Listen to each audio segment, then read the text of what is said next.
Embarque com a Marco Polo, uma das maiores fabricantes de ônibus do mundo.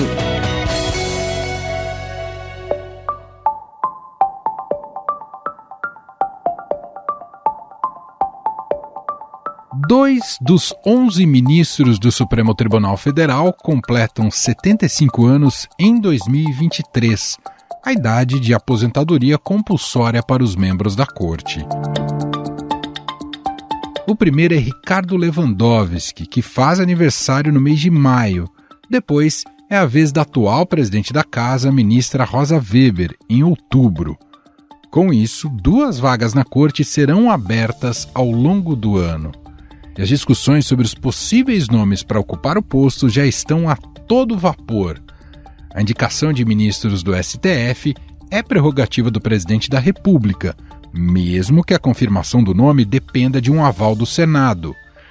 Desde antes mesmo da posse, representantes da área jurídica da equipe de Lula já discutem e traçam os perfis e nomes cotados para a vaga. Acho que ele volta aos parâmetros que ele próprio fixou lá, no sentido de procurar pessoas com carreira consolidada, com biografia, com currículo e um compromisso férreo com a Constituição.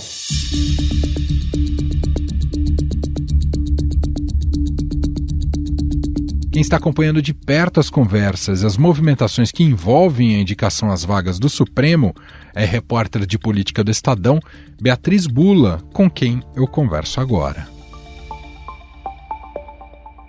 Olá, Bia, tudo bem?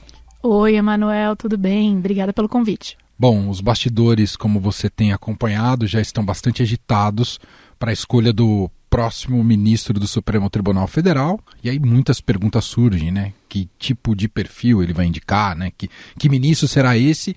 E eu sei que já tem muita gente informalmente fazendo campanha também. Enfim, queria que você contasse para a gente como é que anda essa corrida por essa vaga, Bia. É meio natural, Emanuel, que quando há perspectiva da aposentadoria de algum ministro do Supremo, haja uma corrida, uma movimentação nos bastidores por parte da classe jurídica para começar a discutir quem que pode ser, quem deve ser, quem está mais bem posicionado, digamos assim, não só por conta de currículo, mas também por influência política, quais são os padrinhos, para ocupar essa posição. Há sempre muita agitação, por exemplo, no Superior Tribunal de Justiça, no STJ, porque muitos ministros acreditam que é a vez deles de serem indicados. Como eles já são ministros de um tribunal superior, já passaram por um primeiro crivo, digamos assim, tanto de competência jurídica como de força política. Então, também é um tribunal que os corredores ali ficam agitados. Um cenário ali de um competindo com o outro. Mas há bastante expectativa, claro, porque muitos juristas que são mais alinhados com a visão de mundo do governo Lula, de um governo mais progressista, mais de esquerda, eles passaram os últimos 4 anos aí completamente também fora do radar de possibilidades de se chegar à corte. Então, há muita expectativa. A campanha do Lula para a presidência foi uma campanha que recebeu um respaldo muito grande da classe jurídica, também porque muitos advogados criminalistas, mas de outras áreas também, nomes importantes do direito, engrossaram um coro de críticas à Operação Lava Jato, que foi importante para gerar um caldo social, político, cultural mais favorável ao Lula desde que ele saiu da prisão. Então, ele chega à presidência cercado por um entorno de muitos advogados. Então, em maio, o ministro Ricardo Lewandowski se aposenta, ele faz 75 anos e, portanto, vai deixar a corte. Lewandowski, que foi indicado pelo Lula, e essa é a primeira vaga. A segunda vaga vai ser aberta em outubro, com a saída da ministra Rosa Weber, que foi indicada pela ex-presidente Dilma. Uhum. São 2 vagas este ano e uma certeza, até agora, nesse meio jurídico, de que essa escolha, que já é bastante pessoal, desta vez ela vai ser ainda mais. Justamente porque o Lula traz na bagagem, na memória imediata agora, o período que ele passou preso durante a Operação Lava Jato, inclusive por conta de decisões do próprio Supremo Tribunal Federal, com votos de ministros, os quais foram indicados também por governos petistas, o dele e o da Dilma. Então, ele já sabe, digamos assim, qual que é o procedimento para indicar ministros do Supremo, não é o primeiro mandato dele de presidente, muita gente está aí correndo nos bastidores para se colocar, para se posicionar, fazer seu nome ser lembrado, mas o que as pessoas mais próximas ao presidente dizem é que não tem alguém em especial que ele vai ouvir para tomar a decisão dele. Ele pode até pedir um conselho ou outro, mas lembrando que ele não tem os 2 principais conselheiros que ele tinha para esses momentos, que eram o Márcio Tomás Bastos e o Sigmaringa Seixas. Os 2 já morreram e ele costumava ouvi-los muito para esse processo de decisão. Então, tudo indica que vai ser uma escolha para a qual o Lula vai levar em consideração esse período que ele passou preso, o que ele considera que é importante em termos de características, e aí a gente também já poderia falar sobre o tal do garantismo, um perfil de garantia de direitos do acusado versus um perfil mais punitivista. Então o Lula passou a Lava Jato inteiro falando que ele não estava tendo os direitos de defesa dele respeitados na sua plenitude no processo da Lava Jato. Então ele vai escolher alguém que tenha defendido, inclusive durante o curso da Lava Jato, que esses direitos fossem garantidos a todos os acusados. Mas também outras questões que aparecem aí que são importantes para esse governo, que é a maneira de ver, por exemplo, o posicionamento do Estado, qual é o papel do Estado na economia, qual é o papel do Estado em políticas públicas. Tudo isso importa para o Supremo e tudo isso importa para a decisão do Lula, que é um presidente que foi eleito e sabe que foi eleito com uma sociedade muito dividida. Ou seja, ele sabe que daqui a 4 anos, terminado o mandato, pode ser que o principal opositor do PT nas eleições passadas, o ex-presidente Jair Bolsonaro, volte, ou alguém que represente o bolsonarismo e o campo do bolsonarismo volte. Então, colocar no Supremo alguém que vá permanecer por bastante tempo, portanto, tende a ser alguém mais jovem, alguém que esteja alinhado com essa visão garantista de direitos no campo penal, mas que também esteja alinhado com a visão de mundo do presidente Lula e do PT, é algo que vai ser muito levado em conta na hora da escolha. E aí tem alguns nomes, se você quiser a gente até entra neles. Já vou puxar um deles, que eu acho que é um dos mais controversos, que é a figura do advogado Cristiano Zanin, que defendeu pessoalmente, né, um advogado contratado de maneira privada, fez ali seu trabalho criminal. Não é esse o mérito da questão, mas talvez escolher ali pelo critério pessoal, isso pode causar bastante tumulto, né, Bia? Barulho, no mínimo, vai Sim. causar o Zanin. O Zanin foi, de fato, o advogado do Lula durante o período da Lava Jato. Ele foi muito criticado durante a defesa do Lula na Lava Jato pelas estratégias que ele escolheu e se considera muito bem sucedido desde que o Lula foi solto. Ele, claro, conta com o respaldo, conta com a confiança pessoal do Lula e isso, de novo, vai ser muito importante nessa escolha. O Lula não quer se decepcionar com o ministro que ele coloca lá, como provavelmente aconteceu em alguns momentos no curso da Lava Jato. Então, o Zanin está muito bem posicionado. O que todas as pessoas com quem eu converso me dizem é que se o Lula escolher o Zanin será. Pode haver o barulho que houver. É uma escolha do presidente, é preciso cumprir requisitos constitucionais, mas que são requisitos bastante amplos ali. Claro, ele passa por uma sabatina no Senado, depende, óbvio, de um mínimo de apoio ali no Senado para que o nome do Zanin consiga ser emplacado. Também já ouvi muita gente dizer, provavelmente o Lula não coloque o Zanin nessa primeira vaga, justamente para distensionar um pouco, para deixar isso para depois. Então ele tem com certeza mais uma vaga e podendo ter ainda uma terceira, porque o ministro Luiz Roberto Barroso já indicou para algumas pessoas que, embora ele possa se aposentar em 2033, é a data da aposentadoria compulsória dele, que ele poderia sair da corte depois que ele terminar o mandato como presidente do Supremo. Ele assume a presidência logo depois da Rosa Weber, então, portanto, ele sairia em 2025. Se isso se confirmar, mas, claro, o Barroso não precisa e ele pode, inclusive, mesmo que ele esteja decidido, mudar de ideia daqui até lá. Claro. Mas, com certeza, o Lula tem pelo menos mais uma vaga. Então, se especula também se ele não deixaria o Zanin para uma segunda indicação, para que os holofotes que estão em torno dele nessa primeira... Não contratar crise, né? Exato. Por outro lado, a segunda indicação é a saída da Rosa. O Supremo tem 11 ministros, sendo 9 homens, 2 mulheres. Só 3 mulheres na história que já ocuparam cadeiras no Supremo. Então, vamos supor, se ele colocar um homem nesta primeira indicação, e aí colocar o Zanin na segunda indicação, ele não só não vai ampliar o número de mulheres, como ele vai diminuir o número de mulheres. Mas, de novo, também pessoas que estão mais próximas dele relatam que essa não é exatamente a preocupação. Lembram que há outros cargos no meio jurídico, como vagas para o STJ, que vão ser indicadas também no mandato do Lula, e que ele poderia, portanto, colocar mulheres nessas posições. Enfim, a ver, mas são todas as coisas que estão na mesa. Uma outra informação, né? O ministro Ricardo Lewandowski está muito próximo ao governo Lula, foi um ministro que é muito elogiado por políticos de diversos setores, mas inclusive pelos petistas, mesmo durante todo o processo aí do Mensalão, da Lava Jato. Eles consideram que o Lewandowski é um dos ministros que não cedeu a uma sanha punitivista, digamos assim, ou seja, que esteve mais ao lado dos interesses aí do partido, mas não só isso, que ele tem uma visão de mundo realmente mais parecida com a do PT. E então, ele será ouvido para essa escolha. O Lula já disse isso nos bastidores. Se ele vai emplacar o nome dele, não sabemos. Ou se ele vai ser só consultado sobre nomes que o Lula queira. Mas o candidato do Lewandowski, acho que a classe jurídica inteira sabe, é o Manuel Carlos de Almeida Neto, que foi braço direito dele no Supremo, quando o Lewandowski foi presidente do Supremo, e no TSE também. Ele foi, portanto, secretário-geral da presidência do Supremo e do TSE, na época que o Lewandowski estava à frente das duas cortes, e hoje é diretor jurídico da CSN, da Companhia Siderúrgica Nacional. Então, é um nome que é forte porque ele tem um padrinho que, digamos, é um dos únicos que a gente sabe que o Lula realmente vai ouvir para indicar. Mas aí também, além do Zanin e do Manuel Carlos, quem entra aí é o Bruno Dantas, do Tribunal de Contas da União, que disse que tem o apoio do ministro Gilmar Mendes e também do Renan Calheiros.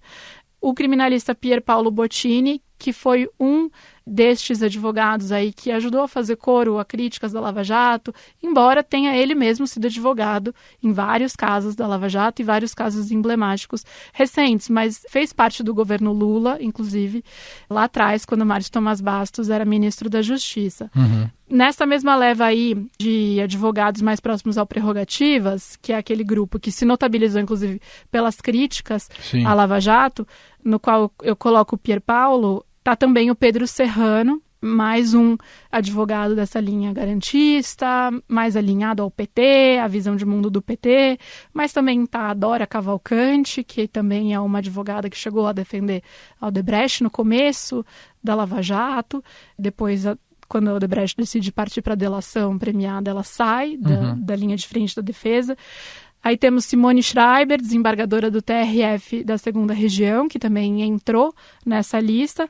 Entre ministros do STJ, teria alguns aqui, como eu te falei, para mencionar, mas eu citaria um, que é o Luiz Felipe Salomão, que também fala-se no bastidor que teria o apoio do ministro Alexandre de Moraes. De que conta exatamente esse apoio? Claro, faz o nome chegar com mais força ali para o Lula, mas ele vai ouvir o Alexandre ou o Gilmar?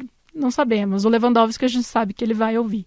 O Alexandre foi indicado pelo Temer e o Gilmar pelo Fernando Henrique. Exato.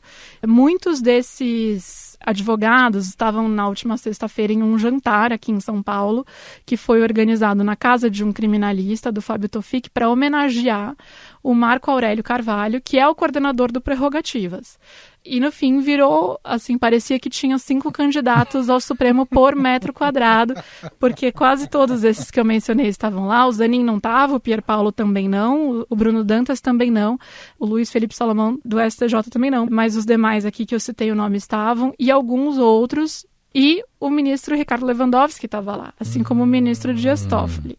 Então, todos eles, claro, conversaram com o Lewandowski, alguns conversaram com o Toffoli, que acabou chegando um pouco mais tarde, e esse era o grande burburinho, esse era o grande tema, digamos assim, da noite. Estavam lá 2 ministros do Supremo, tinham integrantes do governo Lula, aliados do Tarcísio, governador de São Paulo, aliados do ex-presidente Michel Temer, empresários, estava o André Esteves, do BTG Pactual, o presidente da Febraban, o Isaac Sidney. Então, só para mostrar o prestígio que esse grupo Prerrogativas tem junto ao atual governo, né? Esses nomes não estariam lá se não fosse, de fato, um pessoal com muita entrada aí no governo. Portanto, só reforça a tese de que o escolhido para o Supremo ou terá a bênção do Prerrogativas ou terá minimamente alinhado. Não é tanto o caso do Zanin. O Zanin não é tão próximo ao Prerrogativas. O capital do Zanin é a proximidade com Lula, né? Exatamente, o fato de ter sido responsável pela defesa dele durante a Lava Jato, esse é com certeza, mesmo sob críticas de muitos advogados também próximos ao Lula. Bom, esses bastidores seguirão intensos maio, né, a escolha. Tudo indica que o Lewandowski ele já falou para algumas pessoas próximas que algumas semanas antes do café esfriar, ele já deixa. Ele pode sair do Supremo. Então, talvez seja uma decisão para abril. Parece longe, mas para quem está correndo pela vaga é amanhã já. Sem dúvida, sem dúvida. Seguiremos acompanhando. Essa é Beatriz Bula, repórter de política aqui do Estadão, mais uma vez participando com a gente. Obrigado, Bia. Eu que agradeço.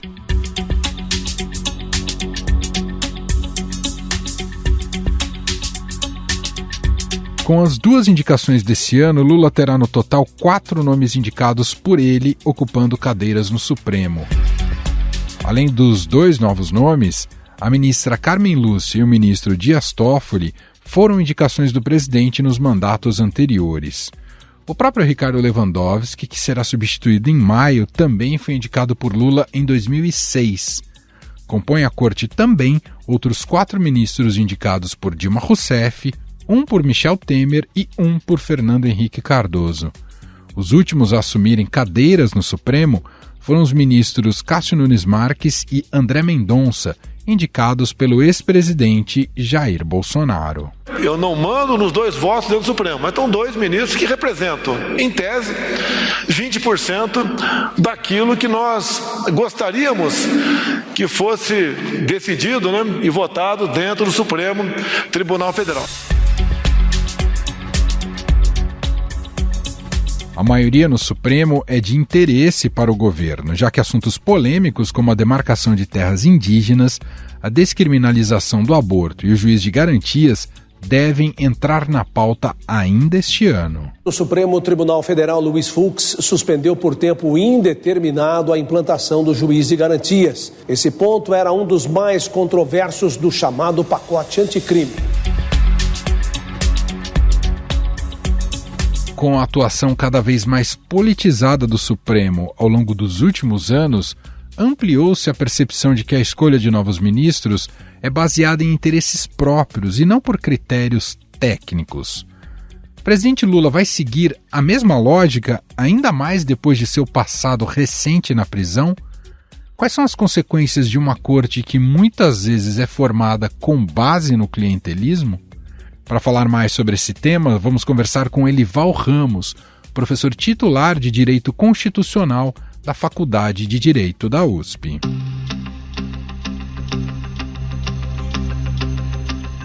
Olá, professor, tudo bem? Seja muito bem-vindo e obrigado por ter aceitado aqui o nosso convite. Olha, Manuel, muito obrigado. Eu que agradeço a oportunidade de estar aqui falando de um tema tão importante quanto este. Professor, os bastidores políticos e jurídicos já estão bastante agitados, né, sobre essa escolha do próximo ministro do Supremo, inclusive com postulantes fazendo também, digamos, informalmente suas campanhas pessoais, com mais presença em Brasília e tudo mais.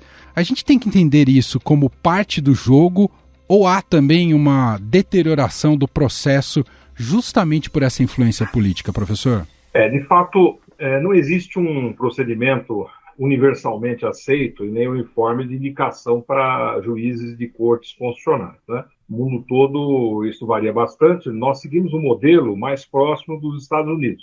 O Poder Executivo, o Presidente da República, no caso, ele vai fazer uma indicação, tem que ser aprovado o nome pelo Senado, como lá nos Estados Unidos, e depois existe a nomeação uma vez aprovado. Há outros modelos, né? E eu tenho entendido que isso não há, como em geral acontece com as instituições, não há instituições melhores ou piores. Depende de cada sociedade, de cada momento histórico, etc. Para o Brasil, nós temos um problema de excesso de politização do Supremo Tribunal Federal. No que eu me baseio para afirmar isso? Eu não estou dizendo, evidentemente, politização no sentido partidário. Eu quero dizer que os ministros acabem manifestando preferências. Não é esse o sentido. Quer dizer que os ministros acabam, muitas vezes, assumindo um papel que não lhes cabe. Papel de legislador, papel de formulador de políticas públicas, etc. Eu posso dar um exemplo muito simples. Há uma discussão sobre o foro por prerrogativa de função. Que a Constituição diz que os deputados federais e senadores são julgados, na hipótese de cometimento de crime, perante o Supremo Tribunal Federal. Ora, esse texto é de uma clareza solar, né? Quer dizer, é só ler ali, todo mundo entende. Deputados e senadores que cometam crimes são processados perante o Supremo. É isso que está dito, é isso que sempre se entendeu. De repente, o Supremo começa, dentro do Supremo, correr uma discussão em que nós deveríamos ter em vista, enfim, todos os malefícios desse foro privilegiado, por exemplo, a demora nos processos, o congestionamento no Supremo, e nós deveríamos ler esse dispositivo como se estivesse dito: o chefe, o presidente da Câmara e o presidente do Senado serão processados perante o Supremo Tribunal Federal. Isto o Supremo não pode fazer. A gente tem que ser claro nas coisas, né? Não está faltando isso no Brasil. Não é uma questão de ponto de vista nem de interpretação. Está errado. Não pode fazer isso.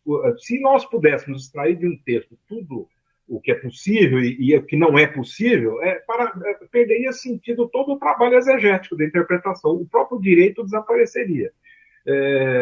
Claro que as interpretações, às vezes, ocorrem em outras situações, mas não em situações como essa. Nesse caso, o que o Supremo devia fazer? Devia apontar os malefícios do Instituto e dizer assim: espero que o Congresso Nacional, através de emenda, mude isso, como, aliás, há, de fato, proposta nesse sentido de tramitação.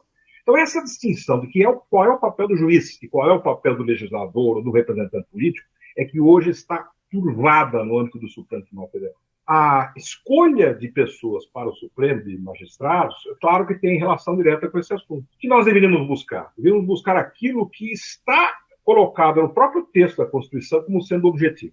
O que a Constituição exige de quem pretenda ocupar o honroso posto de ministro do Supremo Tribunal Federal? Seja brasileiro, nato, maior do que 35 anos de idade, tem que ter mais de 35 anos, e tem que ser portador de notável saber jurídico. Note que não é saber jurídico, e nem é notório saber jurídico, como algumas vezes se diz, é notável. Significa que não basta ser formado em direito, significa que não basta ser advogado, juiz, promotor, não basta sequer fazer curso de pós-graduação, mestrado, doutorado. Tem que ser alguém reconhecido pela comunidade jurídica como sendo uma pessoa, de fato, conhece direito muito acima da média.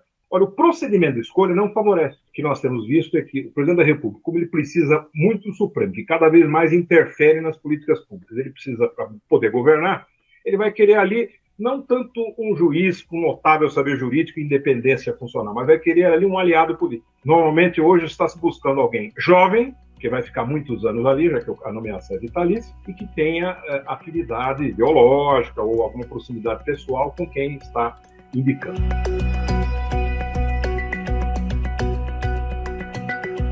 Sobre esse aspecto do Senado, a sensação que a gente tem que é quase algo só coreográfico, pro forma, porque a verdadeira sabatina é aquela que ocorre nos bastidores. Ele é aprovado muito antes daquilo que é público, nas negociações que são feitas nos gabinetes, né?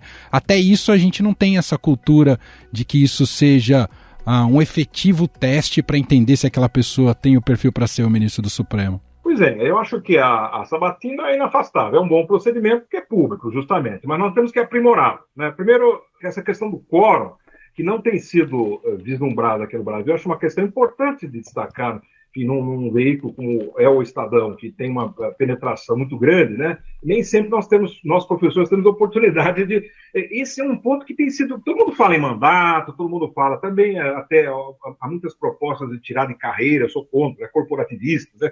Parte são juízes, parte promotores, eu sou totalmente contra isso. Mas, enfim, existem essas propostas, mas ninguém fala no quórum de aprovação, que é fundamental, porque se você coloca um quórum elevado, você força o acordo, né? E aí os nomes mais técnicos têm mais chance.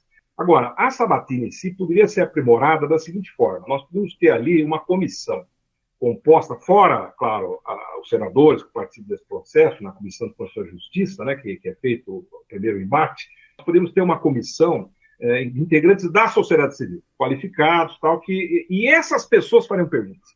Por exemplo, não estou pedindo para fazer parte, mas é assim, eu adoraria fazer perguntas para ministros do Supremo Tribunal Federal, a candidatos, né? Mas perguntaria coisas como o seguinte: olha, esse caso que eu mencionei, do foro privilegiado, o que o senhor votaria numa situação dessa? O que o senhor entende, né? Mesmo não, claro, existe talvez um caso concreto, mas situações desse tipo. Eu poderia pegar um caso já julgado, né? Tempos atrás, o ministro Gilmar tinha uma proposta, que acabou derrotada no Supremo, mas é de ler o artigo 52, inciso 10 da Constituição, que trata da suspensão pelo Senado de leis declaradas inconstitucionais, ditas resoluções, dizendo assim, que o Senado publicaria essas decisões, quer dizer, mudando totalmente o sentido do texto. Então, questões desse tipo, o que o senhor acha desse tipo de proposta? Se o candidato respondesse, acho que o Supremo tem que olhar ali os efeitos das suas decisões, se é aquilo que a sociedade está precisando, tal ponto já não serve. Porque o juiz não é para isso existe a representação política, em que eu coloco uma ideia, vejo se ela é bem aceita, se não é aceita, e por maioria, enfim, a sociedade vai seguindo, vai decidindo. O juiz é exatamente o contrário. O juiz tem que decidir o que está na Constituição, que muitas vezes ultrapassa os limites do seu tempo. Ele está ali exatamente para dizer assim, olha, a maioria quer isso, mas a Constituição não permite tudo. E eu estou aqui para dizer isso. Professor, em termos de perfil, fala-se que Lula vai optar por alguém da chamada linha garantista. Eu queria te perguntar, essa é a linha mais corrente dentro da corte e como explicá-la? A linha garantista, eu acho esse debate, já ouvi de uma pessoa mais sábia que nós não devemos brigar por palavras, né? As pessoas usam às vezes palavras. Existe um direito constitucional, né? Eu acho o seguinte, o réu tem os seus direitos constitucionais. Existe um procedimento constitucional de apuração da verdade real em matéria penal. Ser garantista e aplicar a Constituição, eu não vejo. Eu acho que essa palavra acabou sendo... garantistas deviam ser todos os juízes, quer dizer, que prezam pelas garantias. Acho que o sentido é um pouco este, de que não é aquele juiz que ouve o clamor popular e condena uma pessoa passando por cima das garantias penais. Muitas vezes o juiz vai ter que absolver e dizendo assim, olha, pessoalmente eu tenho a convicção de que ele é culpado, mas eu não encontro provas objetivas suficientes para condená-lo. Ele vai ter que absolver. Lamentavelmente vai ter que fazer isso. Mas são garantias que valem para todos, né? Isso é fundamental que exista. Eu acho que ali, mais do que essa história no processo penal, até porque nós não estamos nesse momento com grandes questões penais, né, pelo menos num momento em pauta, né? Eu acho que é montar, eu diria assim, entre aspas, uma bancada forte no Supremo Tribunal Federal. Essa é a sua preocupação. E daí, os nomes que têm sido cotados, podem verificar, são sempre nomes de pessoas jovens, que têm uma relação muito próxima, né? E aí mostra as falhas do nosso procedimento, né? Eu digo que o Brasil, a maior parte dos nossos problemas políticos são problemas de má formação das instituições. E como eu disse, não há instituições melhores ou piores. Existem as mais adequadas para determinada realidade e as menos adequadas. Até nesse sentido, um dos cotados, pegando um caso específico, um dos cotados para a vaga é o advogado Cristiano Zanin. Caso o presidente opte por esse caminho e escolher o Zanin, isso não passaria um mau sinal à sociedade, visto que, inclusive, foi alguém que defendeu o próprio Lula no processo da Lava Jato? Então, já havia críticas, né, no passado.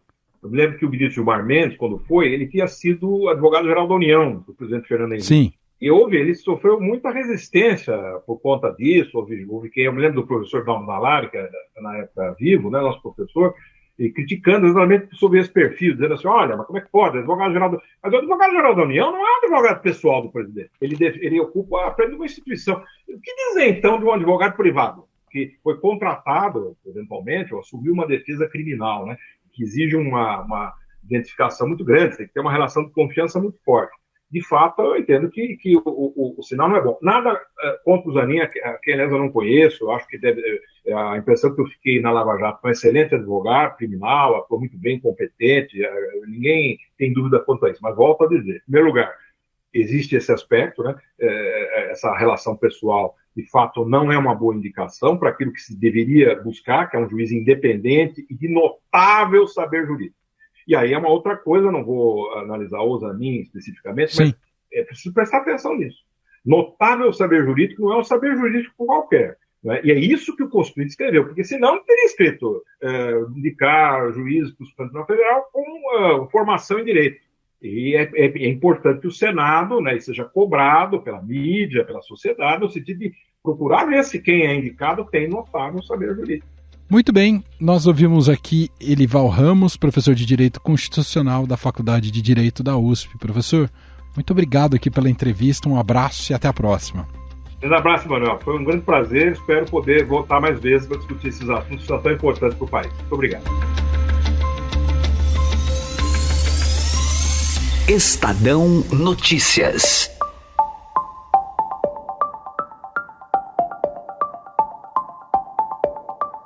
Este foi o Estadão Notícias de hoje, quarta-feira, 15 de fevereiro de 2023. A apresentação foi minha, Emanuel Bonfim. Na produção, edição e roteiro, Jefferson Perleberg, Bárbara Rubira e Gabriela Forte. A montagem é de Moacir Biasi. Escreva pra gente no e-mail podcast@estadão.com. Um abraço pra você e até mais.